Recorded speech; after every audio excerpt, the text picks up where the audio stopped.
Hello, everybody. Welcome to another edition of Hawk Blogger Mornings. I'm Brian Nemhauser, and it is a Saturday. And not only is it a Saturday, not only do we get to talk to good friend Jeff Simmons, but it's a victory Saturday because your Seattle Seahawks, boys and girls, moms and dads, husbands and wives, they absolutely destroyed the Kansas City Chiefs last night in Lumen Field in a torrential downpour, and they did it in all the ways that we wanted them to. So we're going to have fun breaking down that game, and let me welcome in good pal Jeff Simmons. How are you doing on this fine Saturday, Jeff? Well, I just got back from a crazy drive where I had like a car crash I had to fight through, and I didn't get hit, but it Okay, took all right. no, I'm okay. But I stayed up all the way till 1 p.m. or 1 a.m. Eastern time to watch that game last night. And the 10 o'clock starts are a little tough for me. But dude, They're rough. I texted you, I can't remember, it was Tuesday or Wednesday, and I'm like, I'm weirdly excited for this game. And you're like, why? Yes. And like I just thought they'd see Mahomes and they see the starters and I just wanted to see what carried over from the week before. And me, who was like super excited, I did not see that coming. And that was as fun as a preseason game as you'll ever see. It was really cool this morning to wake up and just see like all of your retweets that that I didn't see when I went to bed last night. It's like the one from Salk really was pretty cool. And just seeing that like lineup of retweets was pretty awesome. And so like I haven't been that fired up after a preseason game, maybe ever. Mm-hmm. It was just hard to like not stop smiling during that whole thing.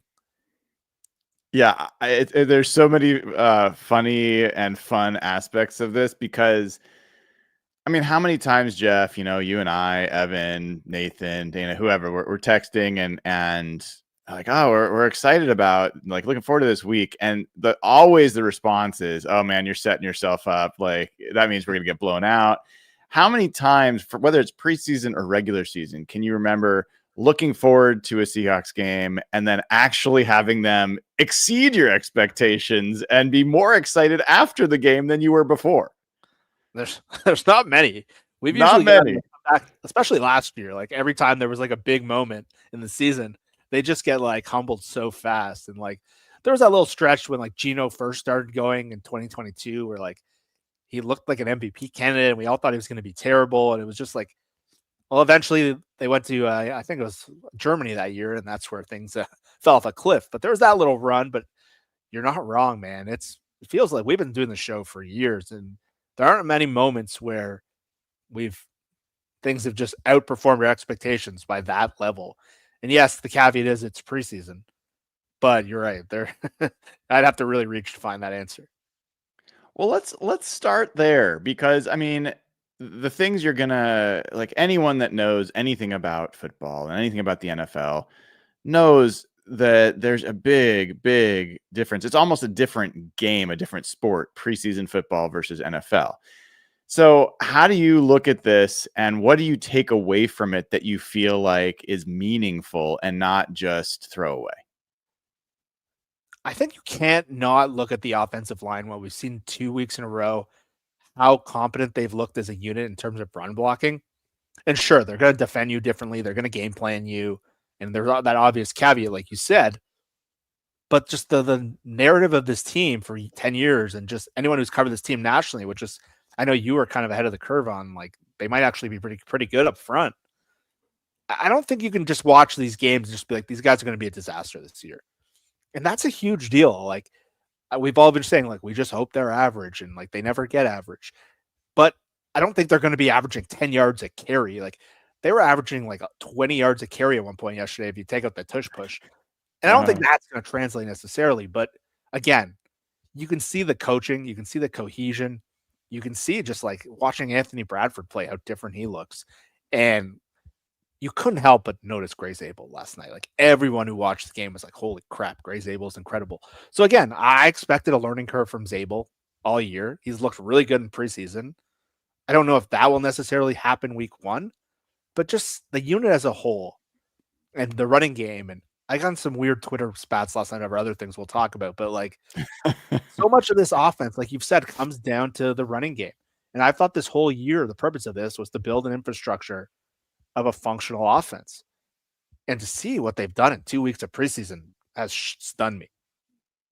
Yeah, I love that because one of the things we both know about offensive lines and this particular system is that the coordination, the synchronization of coming off the ball and how they are making their blocks together and the running backs reading off of that, that's independent of player, that's independent of era, that is just how this works. And when you see it, you when you see it working, you know that it's something that can be repeated because it's been done in the NFL for many, many years. Now, there are downsides to it, and we're not going to spend a lot of time on those today. But if it was like infallible, everyone would just do it and everyone would run and be perfect. But there are downsides. But what really stood out in this game and in the last game is the coordination of the line. If you watch Baldy's breakdowns that he did, he couldn't help himself but do like 3 or 4 on this game. He's just talking about, like, look at the backside blocks from Anthony Bradford and Abe Lucas and like Gray's Abel. Like, it's the same guys and a lot of Jalen Sundell. Like, you look at that and they're just all moving in unison. And then the other thing that I thought was pretty cool, Jeff, I'm trying to remember who said it. Maybe it was Jake Bobo. Maybe it was Drew Lock. I can't remember, but they were talking about how often they hear the offensive linemen talking together and that when the center makes the line call, it's just silent because I think it was Sam Darnold maybe talking about one of the podcasts about this. And then how much he hears the running backs talking with the linemen about reading off certain, like when this happens, we get this look, we do this. And it just felt like all of that came to fruition in this game where the running backs, I mean, that was about as straightforward of a game for running backs to have as you're going to see in the NFL. Yeah, that was the thing that just kind of blew me away. Like we did a show like 3 months ago where we were trying to find comps for this team. And I think the one we liked the best was the Texans, who were coached by Akubiak and coached by Dennison and coached by John Benton. And watching the game last night to see what they've done, and a lot of people say that year is like the perfect description of like how you want that offense to run. But then you add the talent of Zabel and the talent of Lucas and even Bradford. There's a lot of talent there. And it's just, I know like Mina on her show is like citing last year's zone blocking numbers. And I was just like, I don't really understand that because Lucas wasn't there most of the year. And I don't want to go on a whole rant here, but Zabel and all these guys, they've added and infused a lot of talent in this system. And we haven't even touched Charles Cross yet. He's not even playing right now. So again, to see those like clear and obvious running holes and how just easy it was and what it did for the rest of the offense. Like I kind of got into it with the former Seattle radio guy last night where he was just like, well, the Seahawks are Sam Darnold now. Like they're screwed. I'm like, did you just watch what just happened? Like the degree of difficulty for quarterback is pretty low. And that's what we've talked about. Like this is the offense where Jimmy G made the Super Bowl. And this is the offense where Matt Schaub was a Pro Bowler. And I'm not saying those guys. Darnold has a much better arm than both those guys. But if you watch the throws they asked them to make, how the run sets up everything else, you really see what they're thinking. And that's why I think all these national guys today are like, whoa, this offense looks really smart. And it all starts so much of their team, and you've said this for a while now, it's all about the running game. And to see the cohesion of the running backs and the tight ends, and it blew me away. Yeah. I gotta admit, Jeff, I'm gonna be insufferable this year. Insufferable. If the Seahawks are anything close to what they looked like in this game. And I don't just mean the score. And I don't just mean being a good run team. And I don't just mean the offensive line. And I don't just mean the national pundits who I've been bookmarking every friggin' idiotic take I've seen that I can't wait to, kind of question later on. I'm talking about our own crew. Abe Lucas, the guy that I was harassed all last year, I was told does not exist. Abe Lucas, if the Seahawks don't sign him to an extension before the season, they might have already missed their window to do it. Like, this guy is going to be a Pro Bowl or better right tackle. He's going to be one of the best right tackles in football, and he's ours if you friggin' sign him. Make that happen. Anthony Bradford, who you and I, we liked. We were excited when they drafted him. We were excited about the athleticism, and then he kind of like ate his way out of being decent.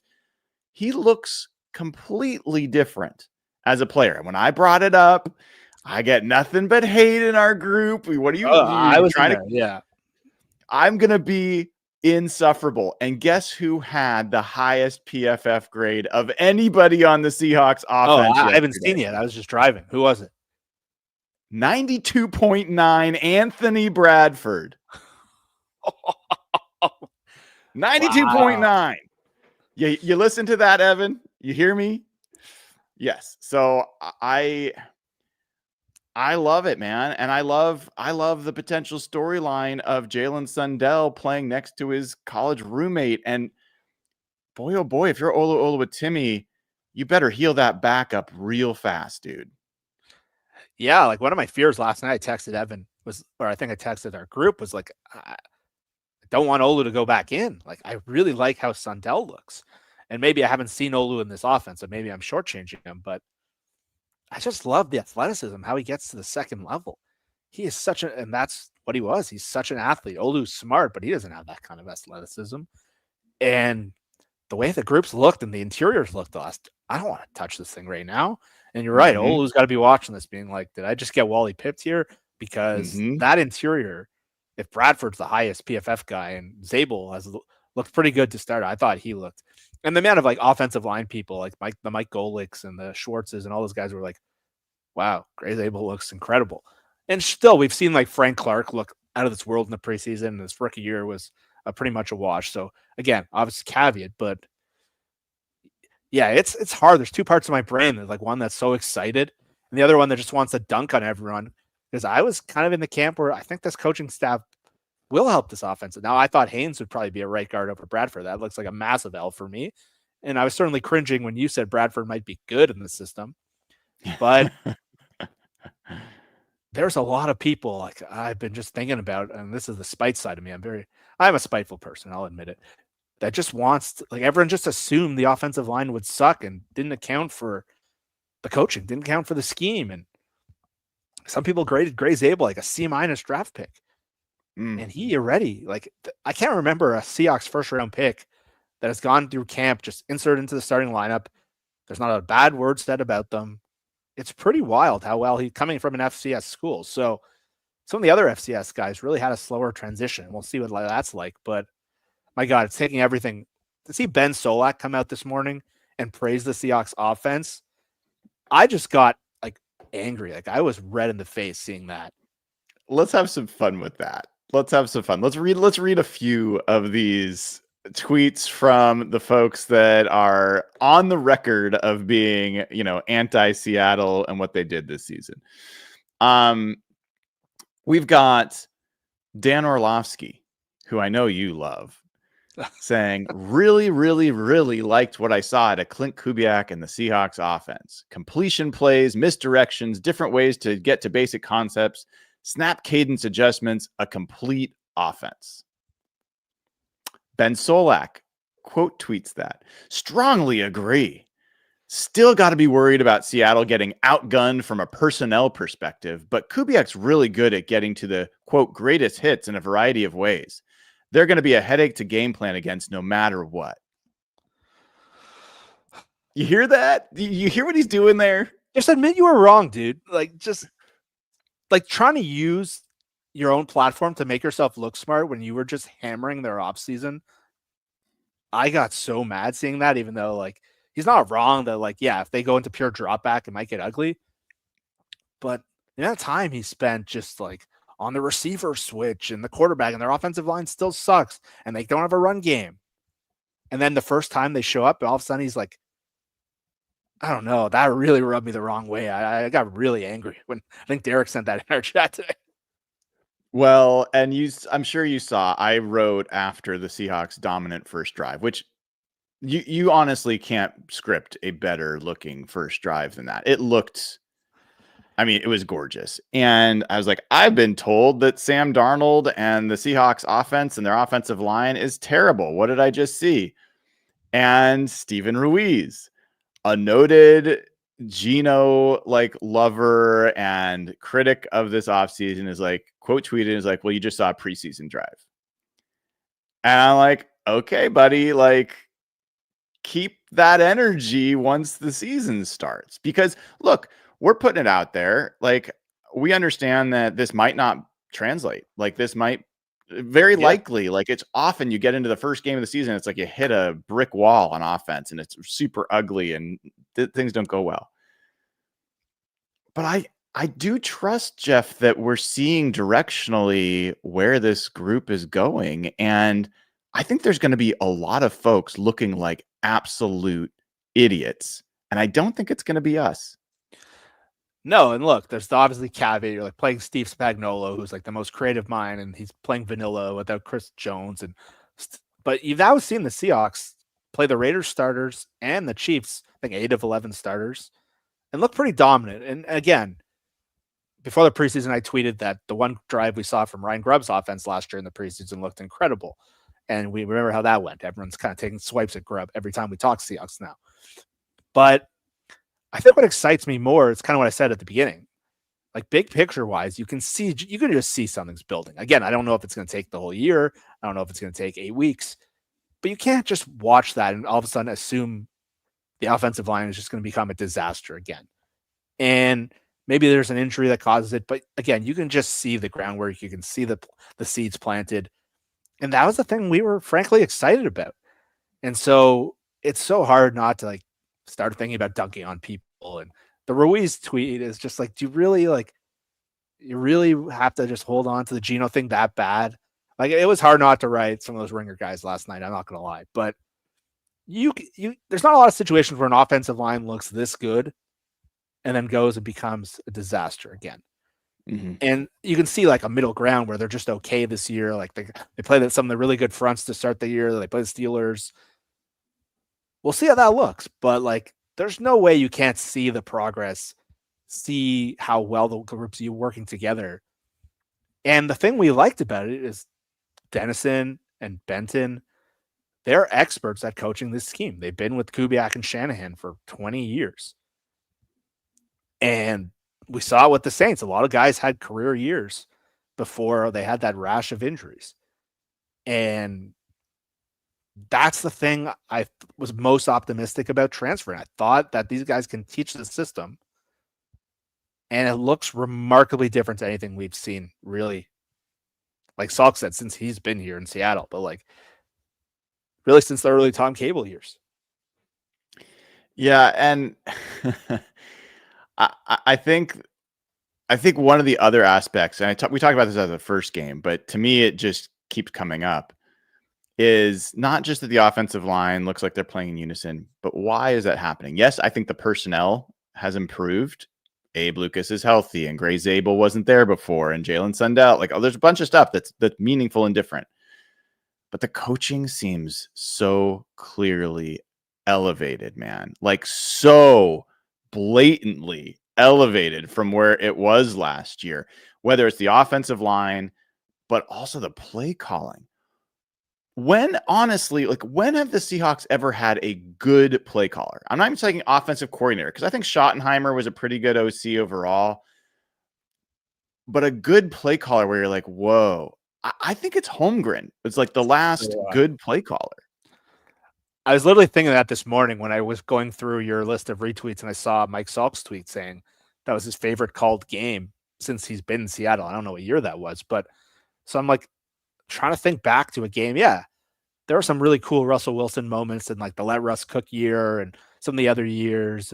But we've been saying this for years. There was never a moment where you're like, wow, these play calls are scheming guys wide open, or the Seahawks just had a lot of talent. But for years, we really haven't had an offensive coach get elevated to head coach. Like Dave Canales is probably like the most successful guy, and he never really called plays or designed plays. And Holmgren, that's what Holmgren was so good at. He really came from that Bill Walsh tree, and he was really like a top of mind play caller. Andy Reid came from Mike Holmgren's tree. Like he was really a front like of that curve. And you're right. I don't think there is one since Holmgren. I mean, one of the things that you just learn to appreciate about a great offensive play caller is the way they set you up. You know, like the sequencing. It's not just I have this great play that I'm just going to whip out at some point. It is, I'm going to write this little story and it's going to be going down this direction and you're going to be following along. And then all of a sudden, plot twist. We're going a different direction and you are like, your momentum's being carried one way. And guess what? We're taking this story in a totally different direction. And you saw that. I mean, the first drive was the best example, but it was throughout. Like the amount of easy throws that was for Sam Darnold and Drew Lock to make. There weren't a lot of like, whoa. Drew Lock had a few, but dude, that play where JSN caught it in the flat. Yeah. Was there anyone? I don't know if there's even anyone on that side of the field when he caught that pass. And it's a really good explanation of what the Shanahan offense looks like when it's running really well and what the Kubiak offense looked like. And if you watch like Baltimore the year they had Kubiak and Houston with Schaub all those years and what they did with Jimmy G in San Francisco, Brock's elevated them a little bit now, but the early years of Brock, same idea, is you would just watch them play and it wouldn't be deep shots. And I think Rob Staten said this on your other show with you and Mike a couple weeks ago, but when you would watch those teams play, it wasn't deep shots. It was throws to the flat and throws to guys that were wide open in space and using play action and opening up things. And that play to JSN, I thought really illustrated what you're looking for. And it's funny, I was talking to that radio host yesterday who's like, well, they have Sam Darnold now. I'm like, did you just watch that drive? Like most quarterbacks could be pretty functional. And when you think about how Darnold is on the move and what he can do in conjunction with the run game and how he knows the offense, I don't think there's like a crazy high degree of difficulty. And we saw Drew Lock make a lot of big throws on like the throw to Derek Young yesterday. It works really well in conjunction. And that's where I was really critical of Shane Waldron because of what you just said, sequencing. I thought his sequencing was terrible. And he had some really good plays and he had some really good use, but he never can marry a run game in there. And last year was just a pure drop back zone shotgun game. He had some creative stuff. Like some people really like corrupt shotgun game, but the rest of his offense never connected. And hearing Mike Donald talk about Kubiak this weekend and seeing it in action, I thought sequencing, how well everything connected, the easy button stuff, like the three throws Darnold makes, there's the one to Barner, really easy. There's the one to JSN in the flat, really easy. It's just, if the run game works, it makes this offense where you can plop in a Jimmy G and they almost won the Super Bowl with that guy. And you saw what happened when he left that scheme and where he was like with the Raiders and what Schaub was like after leaving Houston. Joe Flacco ran this offense and what he's been like since. There's so much emphasis on Darnold versus Geno and receivers. I think the story might have been lost here. Yeah, and I want to play for you. I think the guy that might have had the worst takes on the Seahawks in their offseason, I didn't really know until just recently, is Mike Renner. Mike Renner has had the worst takes. And let me play for you sound. This was before the game yesterday. Mike Renner talking about the Seahawks and Clint Kubiak and why he thinks it's fool's gold that he's going to come here and make a difference because New Orleans was so different. What he did last year in New Orleans is not the kind of talent that they have here now in Seattle. It was a run-heavy offense. It was a vertical-based offense, and they used a lot of 2-3 tight end sets. They don't have 2 or 3 good tight ends here in Seattle. They don't have speedy wide receivers on the outside. It's just going to have to look a lot different. He did last. What? Jesus Christ. I mean, I mean, I get it. You got to fill time, and I think he believes what he's saying. But talk about telling on yourself, man. Like, you don't think the Seahawks tight end room is good? They cut Noah Fant because they had a deep enough tight end room. They haven't done anything with this cap space or cash that they've needed. The tight end room is one of the strengths of their team. Like, what are you talking about? Like, they had Juwan Johnson and was it Foster Moreau in New Orleans last year? They had nobody Like, that's after. the tight end group you can't possibly match. Yeah. What are you talking about? It's ridiculous. But, on the flip side, the tweet that you mentioned from Salk, we should read. He says, not sure if I should say this quote out loud, but I might be in love with Clint Kubiak. This is my favorite play called game of the 16 plus years I have lived in Seattle. That may be hyperbole due to recency bias, but whatever. And it goes on from there. We got Jackson Smith and Jigba's brother, Kanan, saying, we run the division now. Or am I tripping just because this is preseason? You've got Grant Cohen, who had like 70 tweets about how much he loved what the Seahawks were doing. He says, not to glaze the Seahawks like David Lombardi glazes the 49ers, but their offensive line looks pretty good. Louis Riddick, Sam Darnold's looking nice. Chad Johnson, Ocho Cinco, that damn Seahawks first drive was fire.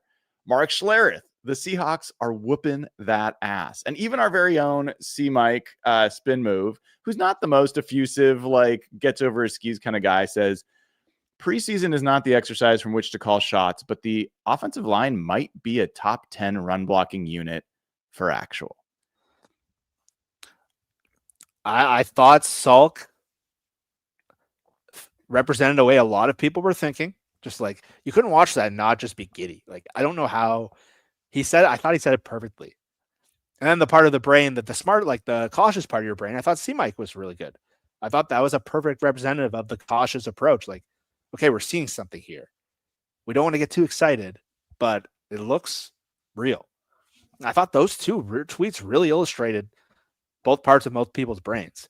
And depending on how you look at things, I thought they were both really good representation because, again, because it was like a standalone national game last night, everyone was watching that, it seemed like.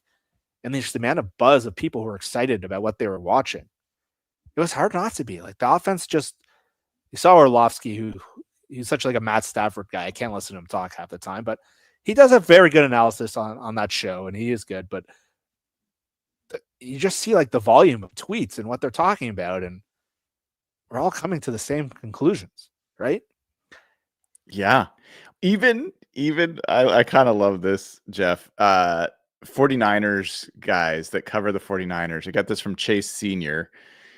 Says, won't be surprised if the 49ers lose week 1 in Seattle. Going to be a tough game against the Seahawks. Niners are banged up. Defense is young. A lot of moving parts. Seattle, a tough place to play week 1. Kyle Shanahan has struggled versus Mike McDonald. And the responses, the 49ers fans are just, they are delusional, dude. Like, they fully like, we're going, you don't know ball. 49ers will roll. We can put some money on it if you're not sure. No one's concerned about that game. I'm like, bet, like, let's see, and to that point, it's a good as time as any. We got to get as many Seahawks fans in the seat for week 1 as possible. And I've got a deal going with SeatGeek. I want to make sure you guys are all aware of it. So let me give this to you, and we'll come back and talk more about the game. Seahawks football is back. I cannot wait to see Lumen Field packed with Seahawks fans again, which is why I want to give the sponsor of today's video, SeatGeek, a huge shout out. With over 28 million downloads, SeatGeek is the #1 rated ticketing app. There are more than 70,000 events listed on SeatGeek, including concerts, sports, festivals, and a bunch more. The NFL's just around the corner. The Mariners are chasing a World Series ring. One of the things I love about using SeatGeek is they've got your back. Each ticket's rated on a scale from 1 to 10, so you know you're getting a good deal. Green dot's good, red not as good, but you know what? Every ticket is backed by their buyer guarantee. Personally, I'm going to be using SeatGeek to buy some Mariners tickets for the stretch run. I may be tempted to get one of the Adam Sandler tickets. Who knows? They've got all sorts of things. If there's a ticket, SeatGeek's going to have it on there. And I came through for you guys. You can use code HawkBlogger, get $20 off tickets at SeatGeek. That's $20 off your first purchase with promo code HawkBlogger. Make sure you click the link in the description to download the app. Have the code automatically added to your account so you can use it later. Thank you, SeatGeek. Awesome deal. Jeff, I've got some news on that front. I am so excited about this first regular season game, and so much wanting to make sure we get Seahawks fans in those seats. I'm going to give away at least 2 tickets to that game, and the 2 tickets are going to be club level. Wow. If we can get to 25,000 subscribers on YouTube or 10,000 subscribers on Instagram. So everybody, please, if you haven't already subscribed on YouTube, please do. If you haven't followed us on Instagram, everybody's got an Instagram account. Just find Hawk Blogger, follow us on there. We're at 8,700 right now. If we can get to 10,000 before that, I will give away these 2 club level seats to someone lucky. And I might give away more than 2 seats to Seahawks fans. So just want to make sure everyone takes advantage and use that code. Click the link in the description of the video. That will automatically add the SeatGeek code and get $20 off your purchase. So let's get as many Seahawks fans in there as possible, dude. Yes. No Niners fans. I want to see the thing of red like we've seen in the last few years. Yes. So, all right, I got to take us back a little bit. All right. Yeah. As excited as we are, but we'll come back to the offense and some of the individuals and all that stuff. Special teams. It's pretty bad, dude. Yeah. It's pretty bad. And defensively, there were some good things, but the first string defense did not look great. There were some mistakes. I didn't think there was a lot of pass pressure.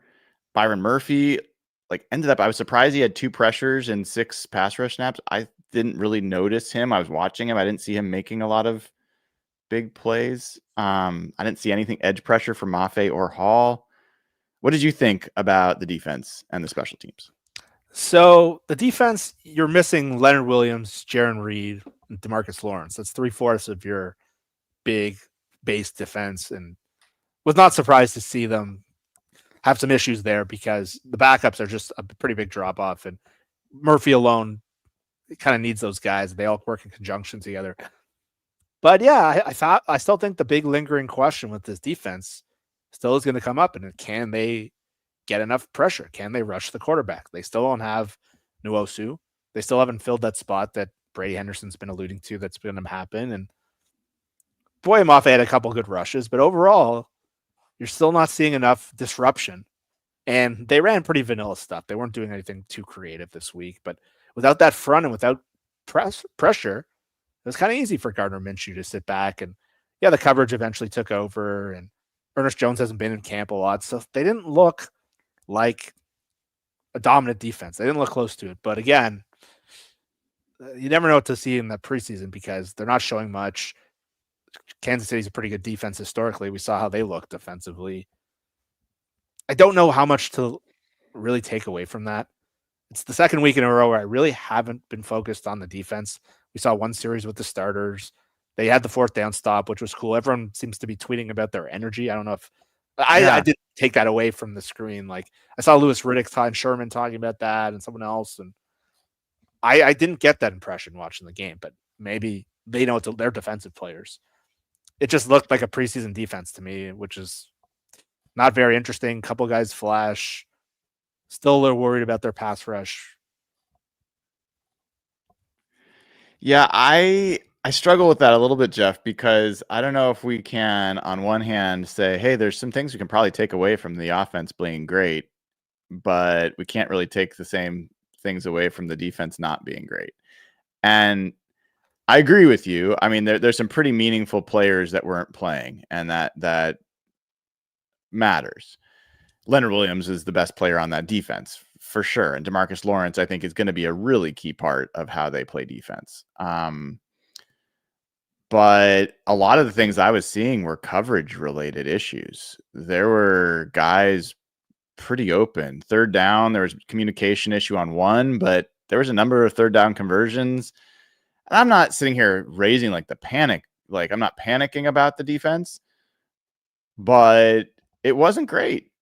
It wasn't great. It wasn't encouraging, I guess. And I think that one thing we have been counting on is that this is going to be at least a top 10 defense and maybe a top 5 defense. And that did not look like that kind of defense, at least off the jump. So, I think they have a standard they're trying to live up to. I don't think they lived up to it in that game. Yeah, whenever they looked bad last year, And the issue what I would see is they weren't disrupting the other team's passing game enough. Mm-hmm. And that's coverage. And what Baltimore, when they're peak McDonald year, that's what they did so well. Everything looked so hard, the sim pressures, and you're not going to see many of those in preseason, but just even the coverage and where you didn't know where guys were coming from. And when Seattle was peaking last year, like the Arizona games, like they really disrupted them. But you saw kind of the scary things in the game last night where, and even at times with Geno last week, it's just still a little too easy for the quarterback back there. And they're not disrupting them, and they're not disrupting them either coverage or through pass rush. And again, I don't know what the scheme is. I don't know if they've had communication issues, but I think that's still the big thing they need to figure out how to do that consistently. Because again, we saw it in Green Bay, and we saw it in Detroit, and we saw it in all kinds of things. Even when they had their full lineup against Buffalo, like there's just too many times last year where the quarterback's just sitting there and they have an easy throw. And if we really want to have this defense become the key part of the team, what great defense does is disrupt the quarterback. And that's what like the Giants D-line this year is going to do. And Seattle still doesn't have that A pass rusher. And it's the one thing lingering because Baltimore did it with Van Noy and Clowney the one year because of how good they were up front with Madubuike, and they could get pressure other ways. We haven't really seen that come to life yet. Yeah. The upshot, like I'm not sitting here upset about the defense or down on the defense. I'm just trying to keep it real that wasn't really great. And it was like my expectation of this defense, especially the back end in their second year with the intelligence they've got, Julian Love and Devin Witherspoon, like Kobe Bryant, those are all Ernest Jones. They've got smart guys in the back seven. Is that there's not going to be communication busts and that there is going to be tight coverage and short and like narrow windows. And that just wasn't the case. Nicky Manwari was the person at fault on the communication issue. He's a rookie. He didn't have a fantastic game, I don't think. And I don't think he's had a fantastic preseason so far. And so I think that's just something to just be real about. I don't think it means he's a bust or anything like that. But like part of the point here is to try to keep our eyes open and really see what we're seeing. I guess the good news with all of that is if you were to tell me the one thing that we had as a real question mark going into the season is whether Mike McDonald can get the defense to perform, I'd be like, we're golden. So I'm not worried about it. I just would have liked to have seen, I really like the cherry on top for last night would have been Byron Murphy looking like a beast. How weird would it be if like the offense was good this year and the defense was average? Like that would be really hard to imagine, dude.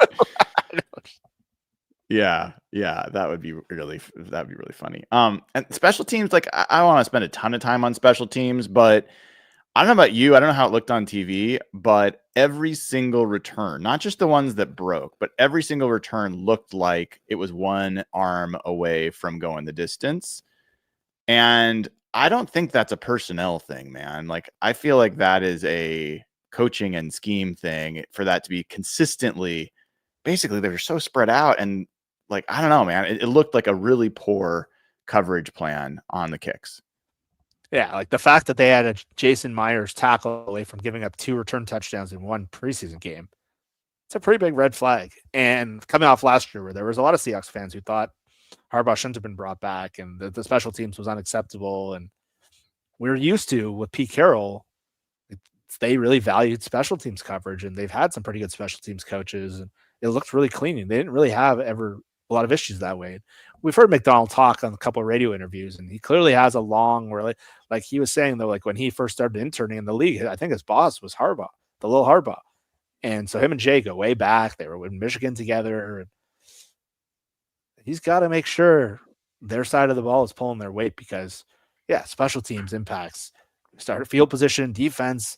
And you couldn't tell on some of the other kickoffs, but the ones that looked bad just looked really bad. And it's now coming out of last year where they had horrific special teams for a lot of the year. Like, oh, that Jets game will never get in my head. That was more the returners. But yeah, to hear you say their spacing's not good, and that's a concern because we haven't just seen him do this at this level. And coming out of last year where it was a problem, it's not a great start. Well, and they give up the punt return touchdown. Jason Myers has a touchdown saving tackle on a kick return. And there was at least 2 or 3 others where it just looked like they were going to break. So the only thing I will say there that is hopeful is that special teams is probably the hardest aspect of the team to coach at this time of year because you're cycling in all sorts of different players. You're not getting the same guys on that unit each and every time. And when they cut down to 53, I think special teams are actually hurt the most by this rule that they've changed where they don't cut down until the final day. Yeah. You have all those guys. Jay Harbaugh doesn't even know who's going to be on the roster yet for him to build around. And so they're not getting the same amount of reps, I think, that they will once they kind of, okay, we've made this tough decision. And let's get into this, by the way, now. If you keep 5 receivers and JSN and Torrey Horton and Cooper Kupp are 3 of them, probably Marquez Valdez-Scantling is 4, even though people would be maybe not. But then if you keep 5, you're talking about Jake Bobo, Derek Young, and Steve Sims. Those are all primary special teams guys, and you might have 2 of them that don't make the roster. Yeah, that's a fair counter. You would just like to see it look cleaner. You just like to see them blow up some stuff in the backfield, or just them looking really good at just getting into space, not allowing big returns. And there's just too much space out there consistently. I don't know if that's how it's being coached. I don't know if that's personnel. This is an area where I'm probably not qualified to judge what's going on. And you're right. There's a huge difference. Like, everyone always wondered, like, why are they keeping Nick Bellore all these years? And why is he eating $3 million of cap? And he was a really good special teams player. Mm-hmm. And that's something that the Pete and his staff really valued. And again, we're still learning how McDonald comes to look at that. And Baltimore, John Harbaugh was a special teams coach. That's how he came up in the league. So you figure the Harbaughs, you figure Jay, who's been around him, and Jim's son, would kind of have that special teams angle. But yeah, I'm definitely concerned about it, even though you're definitely right that he might not be knowing who he's working with, but it's just doesn't look good. I will say that I have zero doubt that Mike McDonald is going to let it slide. And everyone's like, oh, well, he's friends with Jay Harbaugh, so he's not going to be willing to like push him. I don't think that's how Mike McDonald's wired. And he knows what didn't go well last night, and they're going to be all over it. In fact, it's going to be kind of, if I was a player on that team, the predictable thing is the coaches are going to just lay into the players probably after this performance, not just special teams. I'm talking about across the board. As soon as they worry about players getting too comfortable, they're going to point out everything that they didn't do right or that wasn't up to standard. That's just the way coaches coach. Yeah. So we've got a bunch of super chats. Let's go. We got like 14 of these. So let's start get to some of these, and then we'll keep our conversation going. We've got Neo Pangea, I think, a member for over a year, which is cool. Says, if a Drew Lock trade gets a 5th rounder next year, extra cap space to help retain Arik, and let them keep a 6th receiver, should they do it? I mean, I don't know if we need all those other things to happen, right? If you get a 5th rounder for Drew Lock, I'm like, yeah, let's do it. Yeah, no one's giving a 5th rounder for Drew Lock. So I don't think so. If you can get one, you take it and you run. Yeah, I don't think they're going to trade Drew Lock. I think we'll talk about Jalen Milroe and Drew Lock in a little bit. Yeah. I think it's actually the right thing for them to keep both those guys. That's where I'm headed. We'll talk more about that in a little bit, but remind me if I forget. We got to talk about Milroe and Lock. Will Fries, the guy that we didn't get on the offensive line, says very good performance, but is anyone else a bit concerned that Minshew and a mix of starters and backups carved up the first team defense? Well, we just talked about that. Great question, and you heard our responses to that. Thanks for the super chat. Evan Brown, another former Seahawks lineman, this was a former. The other one was an almost. He's been a member for 6 months. He says, I think we got our starting center and right guard. Yeah. So do I. Right? Like, I think people are going to be disappointed if they come back and say Olu's the starter. I'm nervous about it. I'm very nervous. Skeptical. Yeah. Yeah. Just to see what Zabel's done and have his college teammate and his buddy and a more athletic center, and to just kind of strip down a lot of what we've seen, that would make me very nervous. Yeah. Yeah, I agree. Robbie Red, who's been a member for 3 months, says, "Wait, we can run the ball? Appreciate your content." Well, appreciate you, Robbie. We feel the same way. Ransom Cornwall says, "Let's go Seahawks. Glad to see the Hawks win the way they did." I think we all are, Ransom. That was a lot of fun. We have got 5 free Hawk Blogger memberships from Ransom Cornwall. Thank you for your generosity. Another 5 from Chris Clark. So really, really appreciate that. You guys can get these. Just make sure you turn on gifting on your YouTube account. Look it up on Google if you don't know how to do that. Make sure you like, subscribe, watch the channel, comment, all those things. That's how Google decides who gets the memberships. Jacoby says, "What's the evaluation on Byron Murphy in the second preseason game?" To be honest, he looked to get pushed back when he was in. I mean, Jeff, I'm going to need to watch it again. I'll probably do that after we're done and, focus a little bit more there. Like I said, I didn't think he had a great game.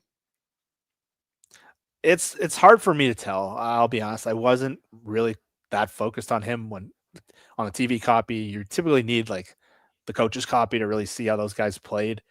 And I think him alone without the other D linemen, you'd still like to see him flash more. He didn't really flash, but I'll be honest. I was just more looking at Eamon Morey and Ernest Jones, and I didn't really watch him all that close. I think when the games really start with the starters out there, I think that's when we're really going to learn if he's still kind of looking like this, same as last year, not really disrupting. I think this becomes a really talking point because you heard Brady Henderson. He put out an article this week saying coaches think he's going to be dominant and how good he's looked in the building. And you read that as fans, you get excited, but at some point we need to see it. Yeah. Yep. That's where I'm at. Michael K92 Smith says, "Brian's puppet video could not have been better timed." So if people didn't see that, I stopped short of doing actual puppeteering with the national pundits yesterday, but I admit, Jeff, I was like, this is me sticking my head out, my neck out there. If the Seahawks, Sam Darnold goes out in this game and looks like shit, You must have been nervous. I wasn't nervous, but I'm like, I know what I'm going to hear. I know people are going to snap back, clap back, but yeah, I mean, they're the ones that end up looking silly yesterday. Yeah, it really went to the other end of that spectrum. That made you look pretty good. It did. I'll take that. I'll take it whenever I can get it. Kevin Mullins says, "Kyle Shanahan says you got to hand it to blind prostitutes." What am I missing here? I don't get it. Milroe Oots are replacing whom on the bottom at 53? Bradford for Pro Bowl from San Diego. I don't understand a lot of what Kevin wrote. I'll just admit that. Oots and Milroe are not replacing anyone at the bottom of the 53. They're not close to the bottom of the 53. So not sure I totally follow that. If you're wondering who my 53 is, I'm going to probably do that show tomorrow. I'll probably do that with my updated 53. Thanks for the super chat, though. Andrew McCrae, member for 7 months. Did they change how they do kickoff after a safety? I didn't pay attention to the kickoff after the safety. Did you see anything? No, I was surprised how long it went, but I didn't notice anything different. Speaking of how long why is computerized measurements taking like forever? I don't know. I thought that was one of your best tweets of the night. I was watching on TV and it wasn't showing anything. And I can't imagine what it's like sitting in the stadium where you're just waiting. It's super weird. Like I thought They're nailed like it. pause for a virtual measurement, and you expect it to be kind of like it's like I don't know. Do they have a chip in the ball or something? Like it should be like, okay, either he got it or he didn't. Here's where it's placed. Like I don't get it. It's weird because when you watch tennis and you see what theirs looks like, when you see if the ball went out of bounds or not, it just shows where the ball lands and it's done in a second. Yeah, but right. It just takes longer than a bunch of 50-year-olds running across the field with a chain and actually measuring the ball. I don't get it. It was bizarre. And when you tweeted that, I was just cracking up. I'm like, that was a perfect observation. It is very weird. And then Flando93 says, "This $5 is for Drew Lock." Drew Lock, we will talk about momentarily. I think he played really, really well and has done well overall. Seahawks man, just bought my first jersey. Good old Gray Zabel. I think that's going to be one that you keep for a long time. Adam Quinn says, "Is Nick even worried that Aaron Curry of the secondary lost in space?" No. I think that's a little early. And then finally, Brent Yoendo says, "Oots." So yes, we love all the super chats. Thank you guys for those. Jeff, let's talk about the quarterback situation. We got to see Jalen Milroe in a tush push. We got to see Drew Lock throw some touchdowns and run for almost another. What did you think of the quarterback play after Sam Darnold? I thought it was one of the best Drew Lock games we've seen. I know it was against backups, but you see he can run this offense pretty seamlessly, and he should have had 3 scoring drives yesterday. And just, again, the degree of difficulty, if you can get him to take away those interceptions, he looked pretty good. And Milroe, again, he's playing with mostly guys who are not going to be on the team, who may not play in the NFL at all. So I would love to see him with just like a higher level of confidence around him. But you see, obviously, his strengths, and you see he's getting more accurate. But you pointed out something that was really interesting yesterday on text, and I noticed that he should have had a wide open touchdown on that play action pass to the running back in the flat yesterday. That should be an easy throw. And a lot of like the developmental quarterbacks, that's an area they struggle in. Shorter passes. And I saw people who've been to camp say that's been an area that he struggled with a little bit. And that was a pass he just kind of sailed. And then he sailed another one down in the tight red zone as well. And you still see he's developmental. And I know he has all the exciting tools. And I heard what McDonald said about him on Sherman's podcast. And you can see like why they're excited about him. But he's still a developmental player. And I think using him as the third stringer isn't crazy. You just really develop those areas of his game. You've already seen his accuracy get better and his footwork and his mechanics. But to be the backup quarterback where he can't make that 1-yard throw yet, I see why they want to have Locke as that buffer in between. And so it was really crazy. I thought that they showed him in the tush push. I figured they'd save that for the season, and that was really cool. And they're starting to do more like read option with him yesterday. They were doing a little more creative stuff. I'd love to see him in like a play action game. That would be really cool. Mm-hmm. They move him around and see if they can get him some easier throws. But I thought that short pass was really emblematic of a player that still needs development. And you see the speed. It's insane. But yeah, I'm curious where your head's going on there. Well, so I'm going to read you some stats. And I want you to guess who they're from. These are preseason stats for a quarterback drafted this year. 7 out of 15, 46.7% completion rate, 109 yards, 0 yards rushing, 109 total yards, 7.3 yards per attempt, 0 touchdowns, 0 interceptions, 71.3 rating. Who do you think that is? Tyler Shuck. It's a good guess. It's the number 1 overall pick. Wow. It's Cam Ward. And granted, you can't compare these two specifically because, like they're going against different defenses and different levels of defense and, different supporting casts. But Jalen Milroe, he has completed 73% of his passes so far. He has now rushed. Let me make sure I've got this right. He only had 18 yards rushing last night, so equals 38 plus 18. He has 56 yards rushing. He has 163 total yards. He's averaging 7.1 yards per attempt, and his passer rating's up towards 80, which is not great, but better than the number 1 overall pick. And I think where I end up on this, Jeff, is it's not just okay for him to be the third string guy. It is the ideal situation. Take all the pressure off. And Drew Lock, I think he is really benefiting from this scheme and the coaching and the situation as well. I think he's played well. He doesn't get talked about because he's somewhat irrelevant to the long-term plans of this team, but I think he's a great guy and a totally capable backup. So I'm left here like, I don't think they should be looking to trade Drew Lock. I think they should keep all 3. Yeah, I'm totally fine with taking Milroe and really just taking the year to develop him. Use him as a runner this year, but if Darnold actually got hurt, I don't know how comfortable I would be with him playing in a game right now. And I think Locke can play a couple games and be a backup and be fine. and he's not prohibiting you from doing anything else. If this was a multi-year situation and Milroe can't pass him, then you're getting a little worried. But yeah, I'm with you. I think you really want to develop him as a passer this year. Take the time and just work on him. Work on his game. Don't put pressure on him. I would love to see Milroe just for the third preseason game get the whole game. I don't think they're going to do that, but we've seen what I think he might. He might get a lot. I think he's going to get 3 quarters at least. Yeah, like I wouldn't waste another preseason half on Drew Lock.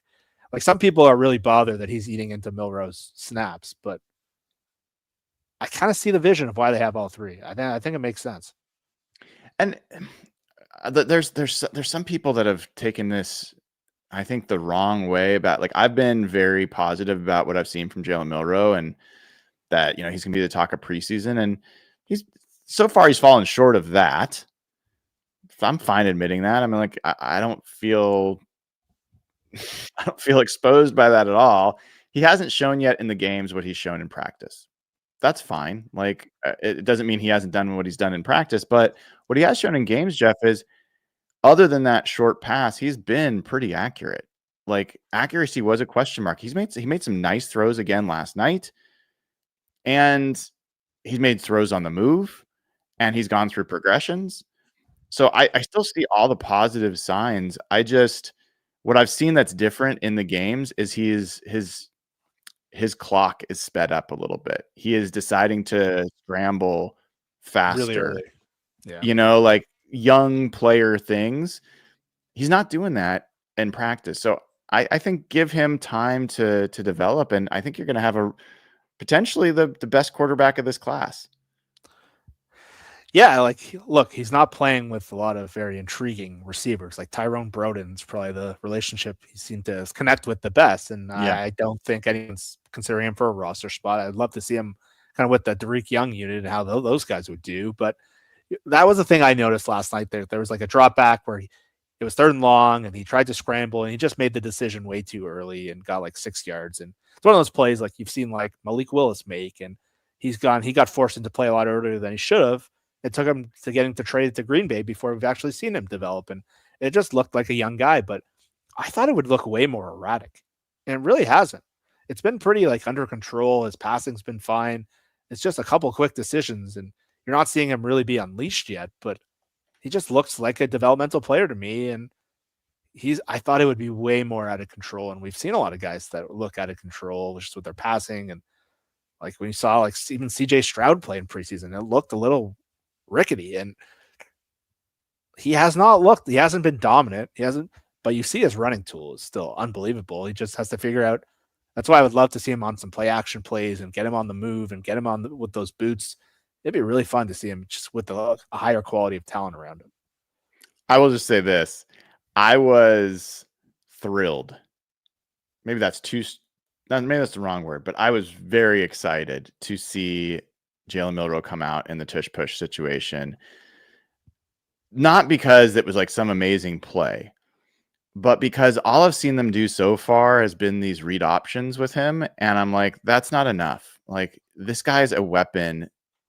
If they don't figure out how to utilize him this year, even if he's not going to be a quarterback that they play a lot, I'll be pretty disappointed in the coaching staff.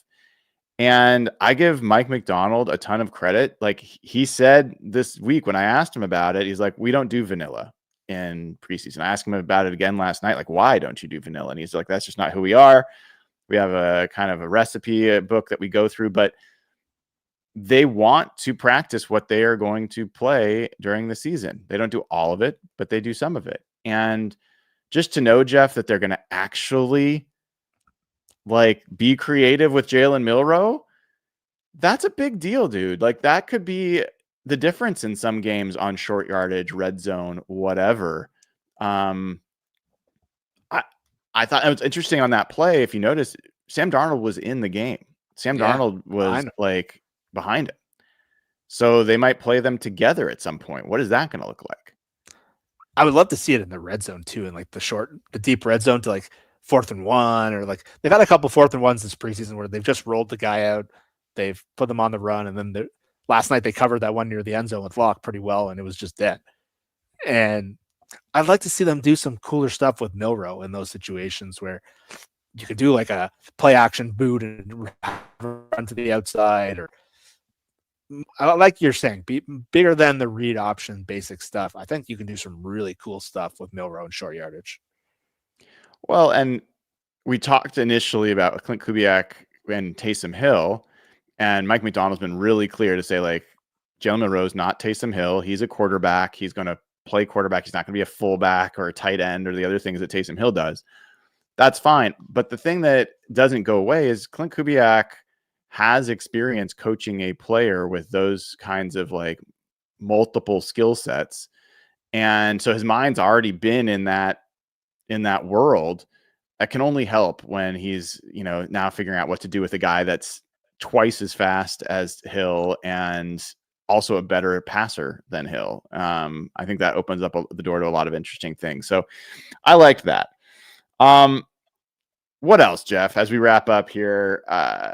Anything that's been on your mind? Any like reactions? Any other takes you want to clap back against? Anything going on for you?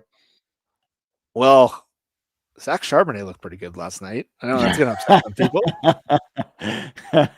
Who are you telling that to, Jeff? A couple guys who come on our show pretty regularly. Still, like I saw a lot of people saying, like, imagine what this would look like if you dropped Walker in there with his explosion. Mm-hmm. But again, like, I'm not saying Walker shouldn't be the starter. I'm very curious to see him, but like, Charbonnet looks, when he gets like the volume of carries, and we saw it in that Arizona game and how he played down the stretch. And I was someone who was very critical of Charbonnet early through last year and his rookie year. He looked so slow. To see how like decisive and clean he's running right now, and just he's got the good mix of power and vision. He looked really good last night, I thought, and he broke away on that very clean one down near the end zone.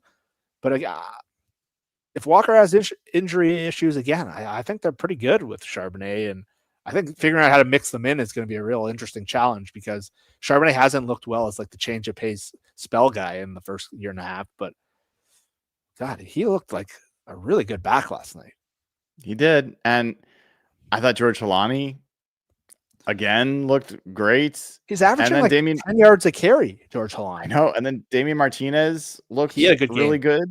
He had a good game. And I don't know if Damian Martinez is going to be able to close the gap, though, dude. Well, can you keep 4 backs? Well, plus a fullback. It's 5 running backs. I mean, I'll have to do my roster math again tomorrow, but I think they're going to keep 4 tight ends for sure. Russell, you're going to keep Brady Russell. Depends on how many offensive linemen they keep. I would be surprised if they go less than 10. And then you're keeping 3 quarterbacks, which they haven't always done. Not looking good there. It's really hard to keep an extra back. So I think Damian Martinez is. I feel like that could bite them. I think I don't care what's happened in preseason. I think he's a really good back, and I think if you don't have him on your roster, he will eventually be a really good back for somebody. So that's going to be one to watch. I want to give a couple quick shout outs. I thought Amari Kite, the left tackle, formerly of Alabama and then of UCF, I thought he had a really nice game, especially run blocking. I saw some really good stuff from him. We've talked about Robbie Oots, and I mean, how good could this guy be? He looks like a mix of Ricard and Juszczyk in terms of like the best of both worlds. And obviously, like, that player doesn't exist, but he's a guy with the size and the blocking ability with the athleticism of Juszczyk, and it's a pretty cool prospect. And again, I thought he would have a pretty big learning curve, and maybe he does when the game starts. But to see his power show up and to see his ability to just his vision, like Mike Rob's doing the broadcast, and you obviously can't see this. He's giddy every time Oots is on the field, and he's talked about his relationship. And there was 3 plays last night where Mike Rob just starts yelling, and they're like, "What are you talking about?" They're like, "I taught Oots that," and he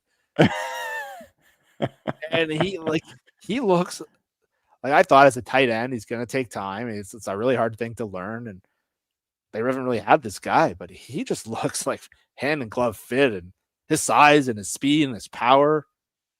Like, just this draft class already when you just think about Zabel and Arroyo, and we don't even know what Arroyo is yet. He's been one play a game or whatever. Horton, and now you add in Oots. It's like, my God, this draft class really has a chance to lift this franchise. And that's why when I keep seeing these last place picks, and I know the Athletic guys said they'd be fourth. Apparently, I didn't listen, but they said they'd be fourth in the NFC West. And I just don't get it. Teams with this kind of young talent and coaching, they just don't seem. I think I tweeted you guys last night, or I didn't really get an answer, but that didn't look like a last place team to me. No, it did not. A couple other guys I want to call out. I thought Brandon Peely had a nice game. That was a cool play. It was nice. It's always nice to see a safety. I think there's a decent chance that he and Quentin Bohanna make the roster, and that Jonathan Hankins is just kind of like put on ice, on whatever list they want to leave him on. I think Jared Ivey again showed me something. He had some pressures in this game.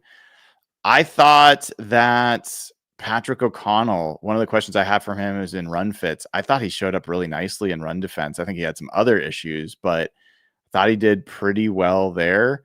And then I think Jarek Reed, I really like Jarek Reed. I think he's got a tough path to get on the roster.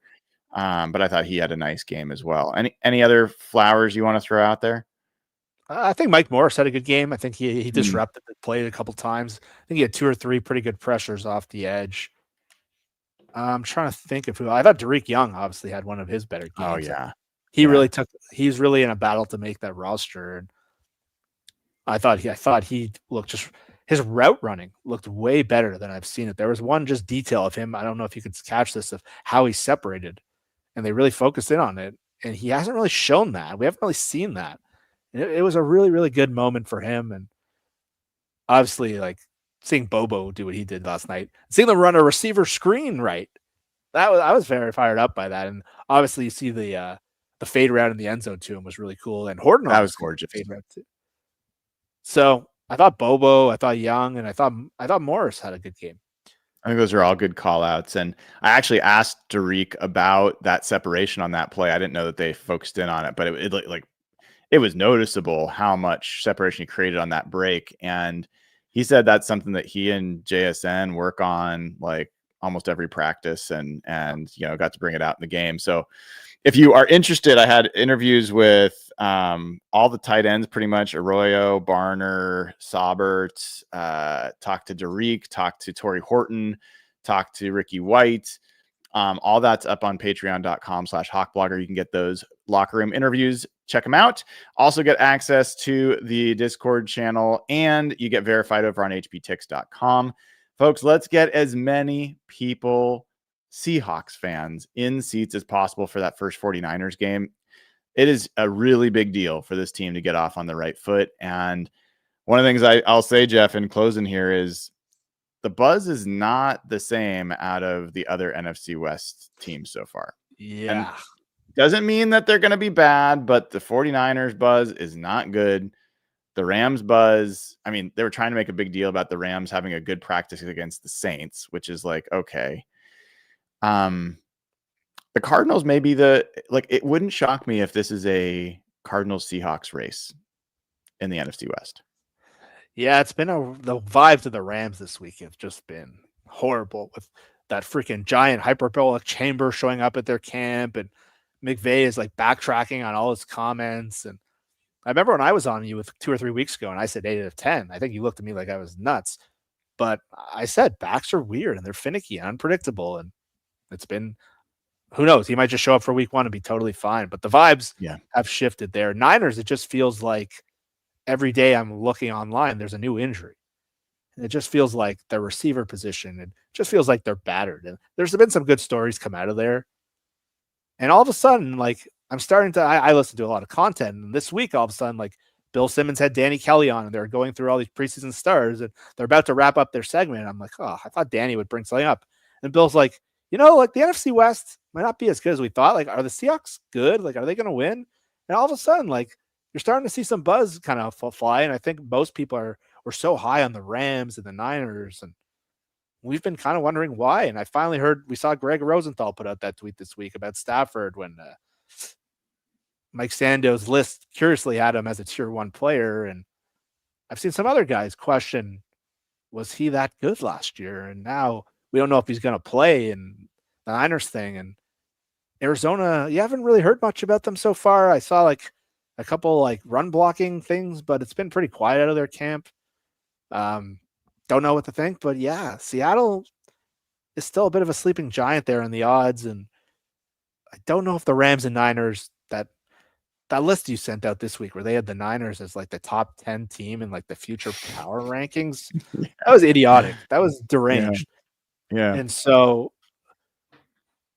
even like they had Solak and Riddick, and all of a sudden those two guys are like, whoa, the Seahawks look good. Like, at some point, like, we got to stop listening to some of these people. So yeah, it's been a weird vibe. My vibe is the Seahawks have been pretty good. This last 2 games have been pretty reaffirming to like my feel for this. I remember I texted you guys a couple of months ago, like my vibes are very high for what's going on. And I thought the Rams really were the team that I would have bet on to win the division, but just there's like a cloud over them right now. And it's hard not to start worrying. Yeah. I'll just say this, Jeff. I'm looking forward to the season. And I am looking forward to watching this team. I'm looking forward to rooting for this team. If this team, even if they don't win every game and dominate, if they can be this team where they come out and every week they're going to run it on you and then pound it and they're going to play action off of it and there's going to be good defense, like that's a team I can be proud to root for. And my favorite part of this team is the coach. I'm a huge Mike Macdonald fan, and with each additional thing I learn about this team and see from this team, the bigger fan I am of our head coach. So, yeah, we can wrap it there, dude. Appreciate it. Make sure everyone gives Jeff a follow at Real Jeff Simmons. I'll be back with you tomorrow to probably go through a 53-man roster update. Who knows what else? Maybe I'll get some guests or not. We'll see. Until then, I am Brian Nemhauser. This has been a Seahawks Saturday and another edition of Hawk Blogger Mornings. Take care, y'all.